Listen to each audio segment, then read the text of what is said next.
तो हम next SDGs के आगे बढ़ते हैं सर। हमारा नेक्स्ट एसडीजी जो है वो है sir life under the water. अभी तक पानी के बारे में हम बहुत कुछ डिस्कस किया है सर।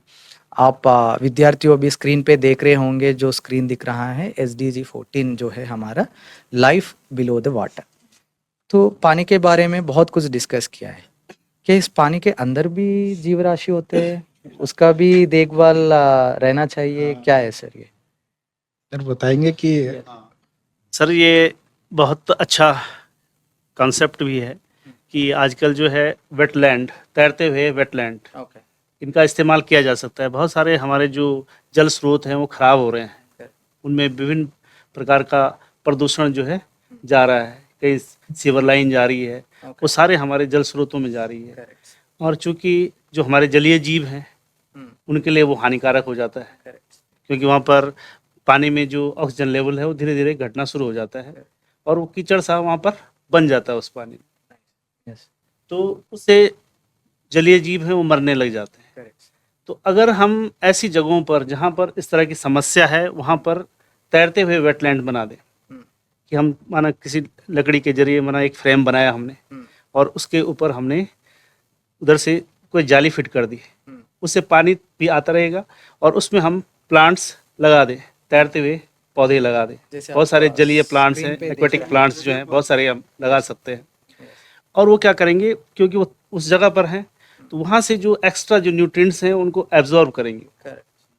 साथ ही साथ जो कुछ पॉल्यूटेंट्स हैं वो भी उनको भी एब्जॉर्ब करेंगे। तो उससे क्या होगा कि उस जगह पर जो है पानी साफ होना शुरू हो जाएगा।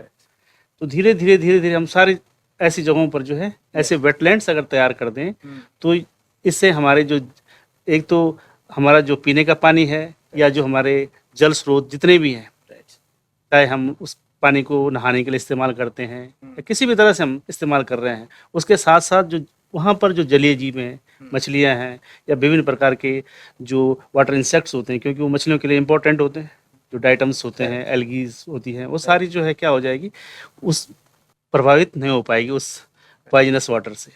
तो ऐसे अगर तैरते हुए वेटलैंड्स अगर हम तैयार करते हैं तो मैं समझता हूँ कि ये एक बहुत अच्छी मुहिम हो सकती है, इसको चलाया जा सकता है इस मुहिम को। यस सर, जैसे आप बता रहे थे तो मुझे एक कहानी याद आया कि मैं किसी से जाके पूछा है कि सर स्कूल का मतलब क्या है, तो उन्होंने कहा कि स्कूल हर जगह रहते हैं। जैसे मैंने एक स्टोरी बताया था, knowing the value of Omkar and knowing the Omkara both are different. तो उन्होंने बताया ये जो जीवराशि रहते हैं जल के अंदर रहते हैं उसमें से मछली का एक एग्जाम्पल लिया है उन्होंने। जब ये इनबैलेंस होते हैं इकोसिस्टम, तब ये सारे मछलियाँ एक जगह पे आके बहुत जोर से स्विम करते हैं, करके उसमें से जो एनर्जी निकलता है, उस एनर्जी से उसमें से जो बाई प्रोडक्ट निकलता है, उससे ये इकोसिस्टम को बैलेंस करता है।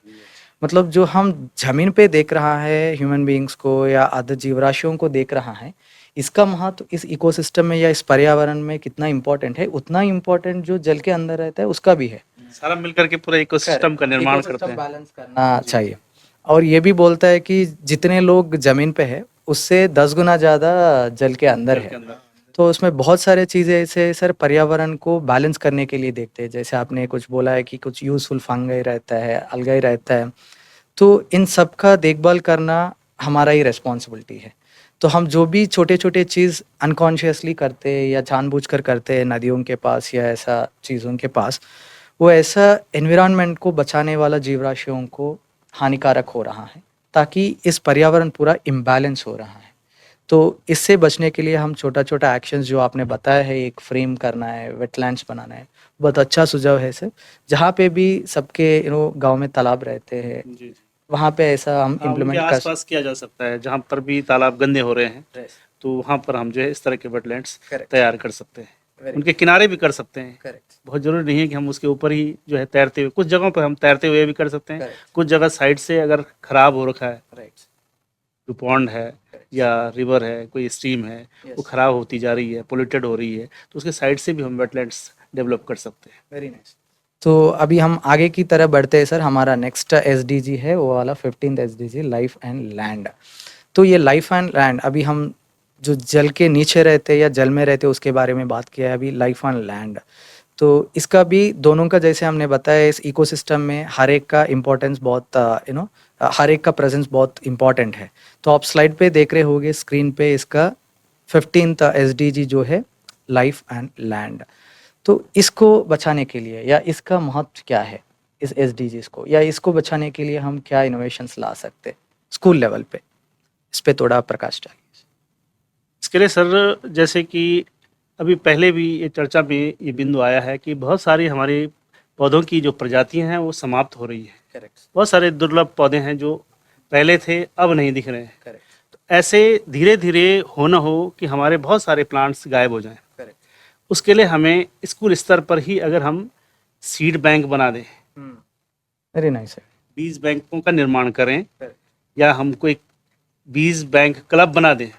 मैं तो यही सुझाव देना चाहूँगा कि एक क्लब ही इसका क्यों ना बनाया जाए, बना सकते हैं। तो हम उस बीज बैंक में इस तरह के बीजों को इकट्ठा करें और फिर हम उनको लोगों को प्रोवाइड भी कर सकते हैं अगर हमारे पास बहुत ज़्यादा हो जाता है। ऐसे ऐसे करके अगर हम बीज बैंक तैयार करते हैं तो हमारे जो दुर्लभ प्रजातियां हैं पौधों की उनको संरक्षित रख सकते हैं। क्योंकि अभी हम देख रहे हैं कि बहुत सारे कुछ ऐसे प्लांट्स जो हमारे पर्वतीय क्षेत्रों में पहले से होती थी, कुछ बहुत सारी वो खत्म हो गई है, बहुत सारी के कारण भी हो रही है, क्लाइमेट चेंज के कारण भी, और धीरे धीरे चूंकि लोगों का रुझान कम हो गया, खेती की तरफ भी रुझान कम हो गया, तो बहुत सारे ऐसे प्लांट्स जो हैं वो खत्म होते जा रहे हैं। तो उसको बचाने के लिए हमें जो है उनके बीजों को भी संरक्षित करना पड़ेगा।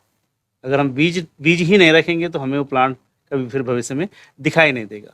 तो इसके लिए हम जो है स्कूल स्तर पर भी इस तरह के कार्यक्रम कर सकते हैं, बच्चों को बता सकते हैं कि आप जो है जो आपके घरों में कोई इस तरह के बीज हैं आप लाइए, कलेक्ट करिए जगह जगह से, और लोगों से भी हम संपर्क कर सकते हैं।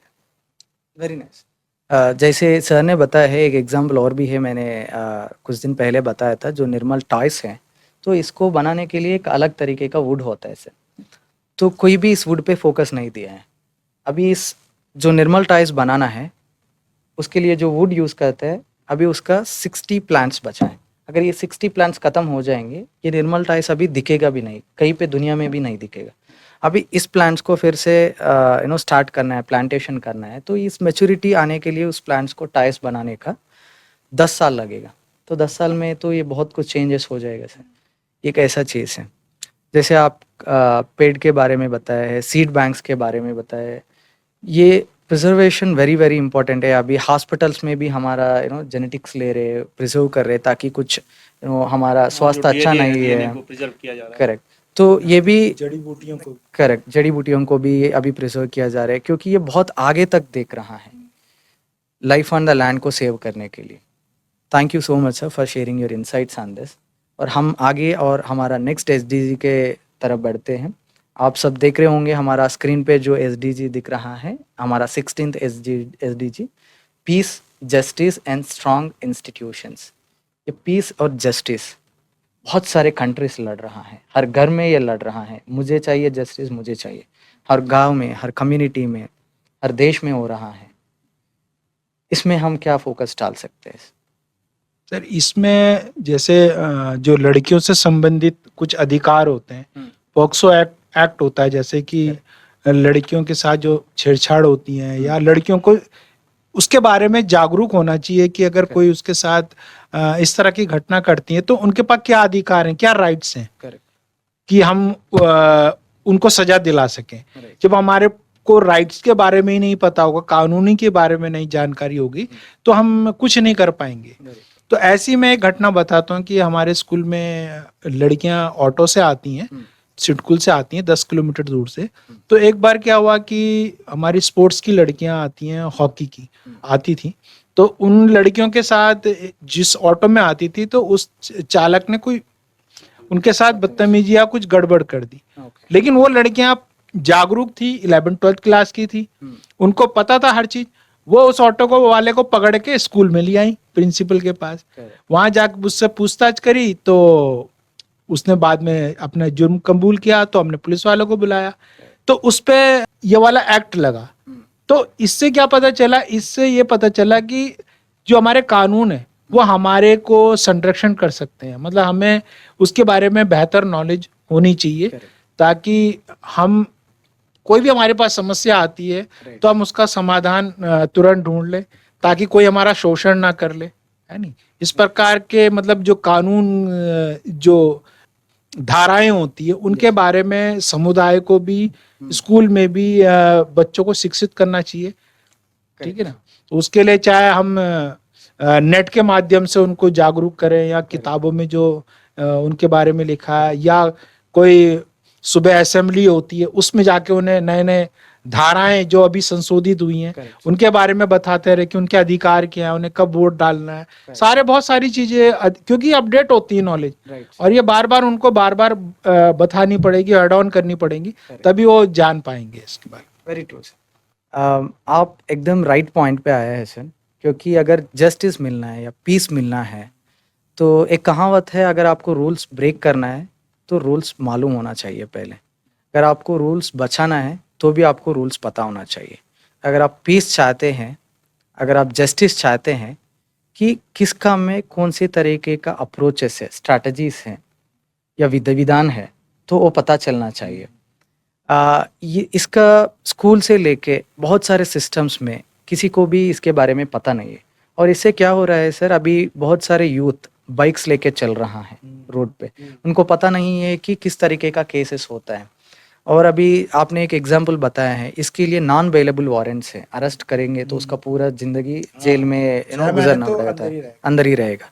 तो ऐसे तरीके का केसेस है पॉलिसी से, ये किसी को पता नहीं है, इसके वजह से क्या हो रहा है, इनजस्टिस हो रहा है। और कहाँ पे इसको एड्रेस करने के लिए एक सिस्टम आया है, RTA, right to information act, जो पीस और जस्टिस है।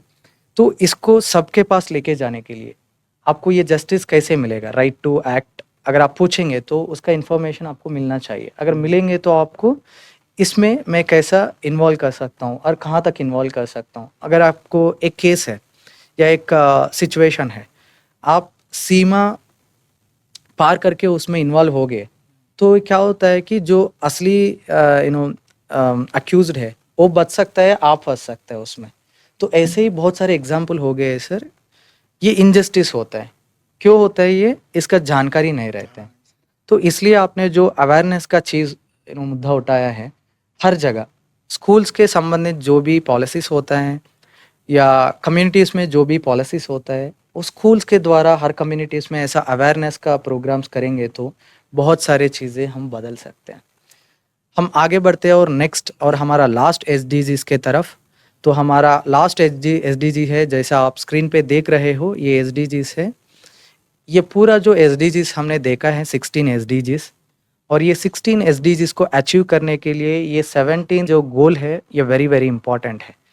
पार्टनरशिप्स फॉर द गोल्स, ये partnerships are very very important in this process to really achieve all this last 16 and the final goal as well. और इसका एक example देता हूँ मैं, कि जैसे आपने बताया है कि स्कूल एक है, तो स्कूल का एक महत्व है कम्युनिटी में। जैसा एजुकेटर्स है, आप एक जगह पे हैं, अभी गवर्नमेंट ने एक पॉलिसी लाया है, लेकिन ये गांव-गांव तक जाना है, कैसे जाएगा सर? कुछ सिस्टम है, फिर ये सिस्टम को बनाने के लिए गवर्नमेंट को ज़्यादा इन्वेस्ट करना पड़ेगा। लेकिन यहाँ पे स्कूल्स है, हर गांव में स्कूल है, हर नगर में है, हर कॉर्नर में है, तो स्कूल्स के पास जाएंगे। कुछ ऐसा मैंने एक सिस्टम देखा है सर, एक गोंड ट्राइबल रहता है पहाड़ों में, तो वो एक लड्डू बनाते हैं। तो इस लड्डू बना के वो जो प्रेग्नेंट लेडीज रहते हैं उनको देते हैं।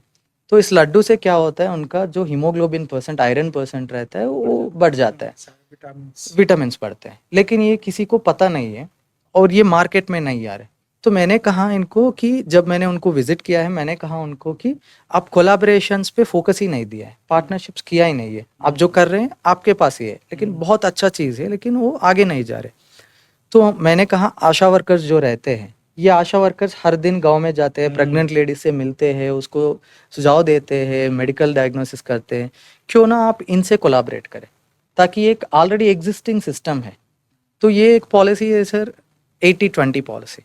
तो अगर हम हमारा ध्यान किसी 20% ग्रुप पे लगाएं तो उससे 80% रीच हो सके। तो ऐसा एक एग्जाम्पल ये मैंने लड्डू का बताया है। जो महुआ लड्डू बोलते हैं उससे बहुत सारे प्रेग्नेंट लेडीज़ को होते हैं। अभी बहुत सारे, जैसा देखिए अभी यही प्रोग्राम है, हम सब मिलके कर रहा है बच्चों के लिए। अभी मैं पूरा भारत में जितने स्कूल से उतने स्कूल्स तक जाके करना बहुत मुश्किल है। तो हम सब मिलके एक पार्टनरशिप, कोलैबोरेशन लाया है ताकि इतना अच्छा कंटेंट, इतना अच्छा एग्जाम्पल्स, इतना अच्छा प्रोसेस बच्चों तक पहुंचने का कोशिश कर रहा है। तो हर इंडस्ट्री में, हर चीज़ में ये पार्टनरशिप्स और इंडस्ट्रीज बहुत इंपॉर्टेंट है सर। और ये पर्सनल ग्रोथ के लिए भी है, या आपका प्रोफेशनल ग्रोथ के लिए भी है। और मैंने ये सुझाव देना चाहता हूँ कि बहुत सारे टाइम्स क्या होते हैं सर, रॉन्ग पार्टनरशिप्स पे जाते हैं। तो थोड़ा एनालिसिस कीजिए। रॉन्ग पार्टनरशिप्स मतलब जिससे आप फ्रेंडशिप कर रहे हैं या जिससे आप कोलैबोरेट कर रहे हैं, देखिए वो उनका क्वालिटीज़ कैसा है। नेक्स्ट 3-4 ईयर्स में आप दोनों का मिलके ग्रोथ हो सकता है या फ्लॉप हो सकता है। तो हेल्दी पार्टनरशिप कीजिए और हेल्दी कोलैबोरेशंस कीजिए ताकि हम सब मिलके इस गोल्स को अचीव कर सकते हैं। और अंत में सर, मैंने देखा है आपका जो इनोवेशंस है आपका बच्चे किया है इंस्पायर में। जैसे आप सब स्क्रीन पे देख रहे होंगे, हमारा जो स्क्रीन पे दिख रहा है अशोक बडोनी सर का बच्चे जो या स्टूडेंट्स जो इनोवेशंस किया है विद्यार्थियों ने, तो उसके बारे में थोड़ा आप फोकस डाल सकते हैं सर। जी सर, बिल्कुल। इसमें सर 3 इनोवेशंस हैं, ये अलग-अलग हैं। पहला जो है use of lantana plant in preparation of biopesticide and mosquito repellent. तो इसमें एक बच्चे ने जो है, चूँकि लैंटाना जो है बहुत ज़्यादा झाड़ीनुमा पौधा है और उसके आसपास कोई और पौधा पनप नहीं सकता है। तो बच्चे ने सुझाव दिया क्यों ना हम इस पौधे का अगर किसी चीज़ में उपयोग कर लें। वैसे होता है, फर्नीचर में भी इस्तेमाल होता है, फर्नीचर भी बनता है इससे। लेकिन साथ ही साथ अगर इसका बायोपेस्टिसाइड बन जाए या मॉस्किटो रेपेलेंट बन जाए तो ये बहुत कारगर हो सकता है। और हमने बनाया उसको, और हमने वो जो रेपेलेंट जो बनाए थे बिल्कुल उसी तरह से जैसे अगरबत्तियाँ होती हैं उसी तरह से बनाई थी। तो उसका इस्तेमाल किया भी है। तो मच्छर काफ़ी मात्रा में उससे भाग भी रहे थे। दूसरा जो इनोवेशन था वो था ये जो हमारे प्राकृतिक संसाधनों पर आधारित था कि हमारे जो आसपास के जो क्षेत्र हैं वहाँ पर जो पौधे पर्याप्त मात्रा में मिल रहे हैं, जैसे उनमें एक मालू है, बाहनिया बाहली करके जो है उसको हम उसका बॉटनिकल नेम है, और कांचनार भी उसको कहते हैं। तो उसके जो पत्ते हैं उनको पत्तल के रूप में इस्तेमाल कर सकते हैं, क्योंकि आए दिन आप देख रहे हैं शादियां हो रही हैं, पार्टियां हो रही हैं, वहाँ पर जो पत्तल हैं, गिलास हैं, कटोरियां हैं इस्तेमाल हो रही हैं, सारे प्लास्टिक की यूज हो रही है। उससे क्या हो रहा है कि हमारा एनवायरनमेंट बहुत ख़राब हो रहा है। तो उस बच्चे का जो प्रोजेक्ट था वो बाल विज्ञान कांग्रेस में रखा और वो राष्ट्रीय स्तर पर वो उसने प्रेजेंटेशन करा उसका उड़ीसा में। और उसके साथ साथ उसका ये कहना था कि अगर हम इन पत्तलों का प्रयोग करें और साथ ही साथ इस पर अगर कुटीर उद्योग लगाया जाए, क्योंकि उसने कॉस्ट भी निकाली थी उसकी कि एक पत्ते की कीमत अगर इतनी होगी तो अगर इतने सारे एक पेड़ अगर हमारे पास है उसमें इतने पत्ते लगेंगे तो उससे कितना बेनिफिट जो है हमें प्राप्त हो सकता है। साथ ही साथ जो रिंगाल का जो पौधा है, बांस की एक प्रजाति है, उससे जो है टोकरियां बनाई जा सकती हैं। तो वो प्लास्टिक का सब्स्टिट्यूट हो सकता है, मतलब प्लास्टिक को हटाया जा सकता है, प्लास्टिक की जगह हम उसका इस्तेमाल कर सकते हैं। और उसी के साथ साथ उसने जो है एक और प्लांट है भीमल, उसके रेशे से जो है आकर्षक वस्तुएं तैयार करी। अभी आप स्क्रीन में देख रहे थे उसको, आकर्षक वस्तुएं, पायदान बनाए थे उसने, पायदान बनाए या और चीज़ें बनाई जा सकती हैं। और मॉडर्न हिसाब से, क्योंकि पहले से इस्तेमाल होते आए हैं वैसे ये पौधे, लेकिन अगर हम उसमें थोड़ा सा मॉडर्नाइजेशन डाल दें तो उससे जो है उसकी कीमत बहुत अच्छी उनको मिल सकती है और उस पर कुटीर उद्योग लगाया जा सकता है। तीसरा एक प्रोजेक्ट और था, वो भी बाल विज्ञान कांग्रेस में ही जो है हमने बच्चों ने जो बनाया था उसको, और वो भी राष्ट्रीय स्तर तक गया था। उसमें जो ये गाजर घास है, चूँकि ये भी बहुत मात्रा में फैल रही है और अपने आसपास और किसी पौधे को नहीं होने दे रही है, तो उसका भी इसी तरह से इस्तेमाल किया था, उसका भी बायोपेस्टिसाइड बनाया था और उसको हमने टेस्ट भी किया था।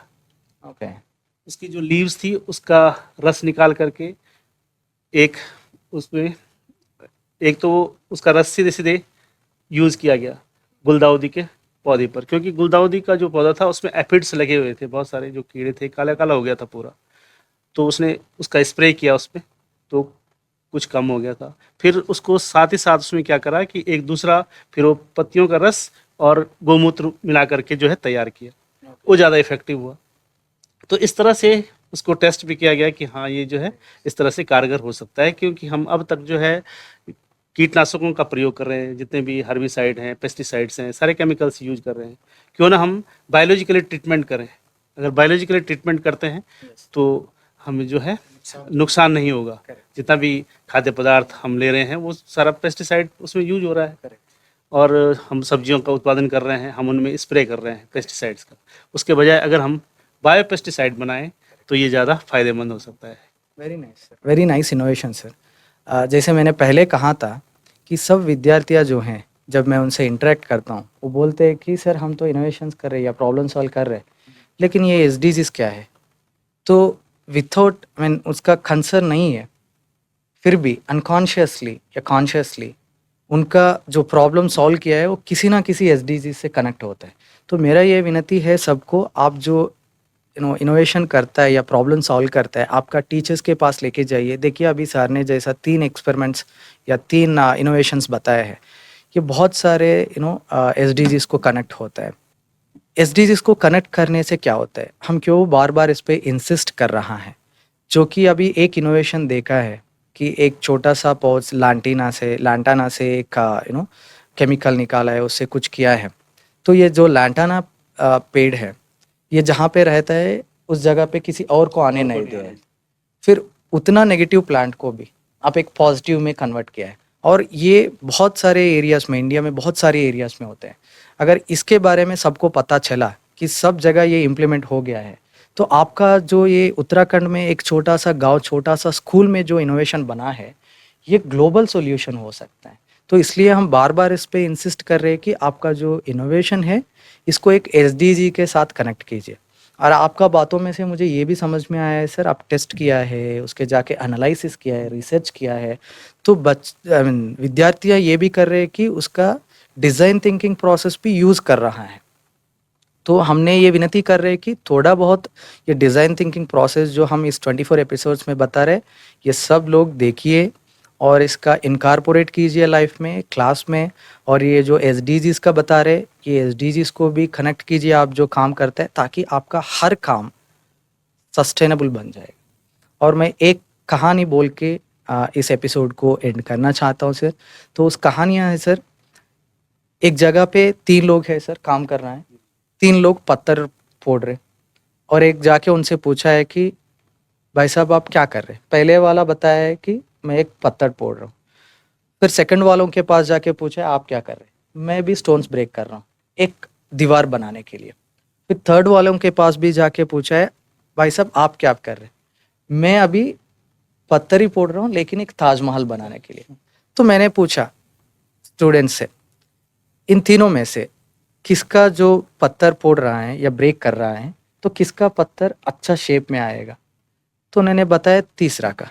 क्यों तीसरा का आया है, क्योंकि उसका माइंड में ये है कि उनको सिर्फ पत्थर ब्रेक करना उसका इंटेंशन नहीं है, ये ब्रेक करने वाला जो है वो कहाँ पे यूज़ करना उसका दिमाग में है। जब ताजमहल बनाने के लिए या अयोध्या राम मंदिर बनाने के लिए आप पत्थर फोड़ना है, कितना अच्छे से, कितना सुंदर से, हर हिट कितना केयरफुली करता है। तो ये होता है सर, हर चीज़ आप जो करता है इसके लिए सस्टेनेबिलिटी रहता है, थोड़ा हम क्रिएटिवली उसको कनेक्ट करना चाहिए। इसलिए ये बोलता है कि you should be very creative enough to just connect all this dots, right. So thank you so much sir. इस एपिसोड में आप हमारे साथ जुड़ के आपके एक्सपीरियंसेस, हर एसडीजी के लिए एक इनोवेशन बताए हैं। सो इनोवेशंस के द्वारा हम एसडीजीज को जानने का मौका मिला है। Thank you so much. और हम आने वाली एपिसोड्स में इस डिज़ाइन थिंकिंग का और भी अच्छे अच्छे स्ट्रैटेजीज, एक्टिविटीज़ देखते हैं। धन्यवाद सबको।